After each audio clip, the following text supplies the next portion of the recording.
பிரியமானவர்களே, இயேசுவின் நாமத்தினால் உங்களை வாழ்த்துகிறேன். மத்தேயு 23 அதிகாரம் 12வது வசனத்தை வாசிப்போம்.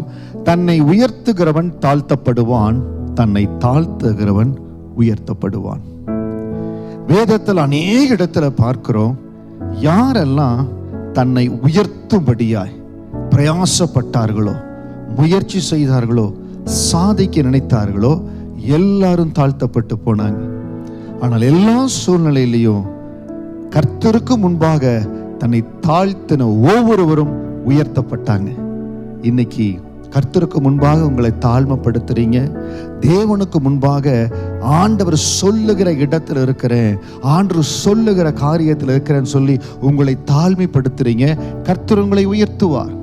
இன்றைக்கு நிறைய பேர் தாழ்மை என்று பேசுவார்கள், ஆனால் அவர்களுடைய இருதயத்தில் நான் தான் பெரியவன், நான் செய்கிற பெரிய காரியம் அது மறைந்திருக்கும்.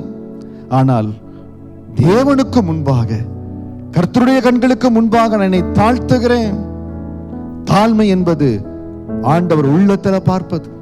தேவனுக்கு முன்பாக தாழ்மை, தேவன் சொல்லுவதை சொல்லுகிற நேரத்தில் செய்வது தாழ்மை. தேவன் எங்கு போக சொல்றாரோ போவது தாழ்மை. நான் இருக்கிற இடத்திலேயே தான் இருப்பேன், இல்லை, நான் பிறந்து வளர்ந்து நான் இருக்க நினைத்த தேசத்தை காட்டிலும் கர்த்தர் எந்த தேசத்துக்கு என்னை கொண்டு வர சுத்தமா இருந்தாரோ அதற்காக அர்ப்பணித்தேன். ஒரு கண்டம் விட்டு அடுத்த கட்டம் கொண்டு போனார். எங்கு கொண்டு போனாலும், கர்த்தர் எங்கு வைத்தாலும் அவருக்கு முன்பாக, தேவனுக்கு முன்பாக என்னை தாழ்த்தி உண்மையா இருக்க வேண்டும் என்று ஒப்பு கொடுத்தேன். கொண்டு போன எல்லா இடங்களிலும் கர்த்தர் உயர்த்தினார். இன்றைக்கு ஒருவேளை உங்களை ஆண்டவர் கொண்டு போகிற இடத்துல மனிதர்கள் தாழ்த்த நினைக்கலாம்.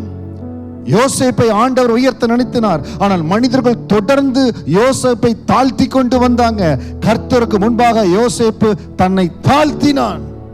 தன்னை தாழ்த்துகிறவன் உயர்த்தப்படுவான். இன்னைக்கு ஆண்டருக்கு முன்பாக உங்களை தாழ்த்துறீங்களா? ஆண்டவர் சொல்லுகிற நிலைமையில் இருக்கிறீங்களா? ஆண்டவர் சொல்லுகிற இடத்துல, சொல்லுகிற தேசத்துல போகும்படியா உங்களை ஒப்பு கொடுக்கிறீங்களா?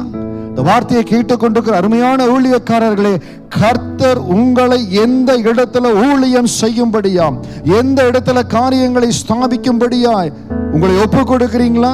கர்த்தர் உங்களை உயர்த்துவார். அதை அனுபவித்திருக்கிறேன், அனுபவித்துக் கொண்டிருக்கிறேன்.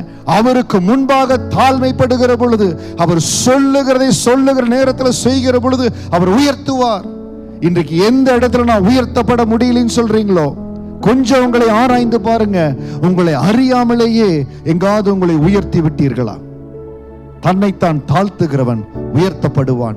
தேவ சமூகத்தில் சொல்லுங்க, ஆண்டவரே, நீங்க எந்த இடத்துல இருக்க சொல்றீங்களோ, எந்த ஸ்தானத்துல நிக்க சொல்றீங்களோ, என்ன காரியத்தை செய்ய சொல்றீங்களோ நான் செய்வாண்டவரே. அதை மட்டும் தேவ சமூகத்தில் ஒப்பு கொடுத்து தாழ்மையோடு செஞ்சு பார்த்துருங்க. யாரும் தொட முடியாத உயரங்களுக்கு, சிகரங்களுக்கு தேவன் உங்களை கொண்டு செல்வார். அற்புதமாய் கொண்டு செல்வார். உங்களை ஆசீர்வாதமாய் நடத்துவார். God bless you.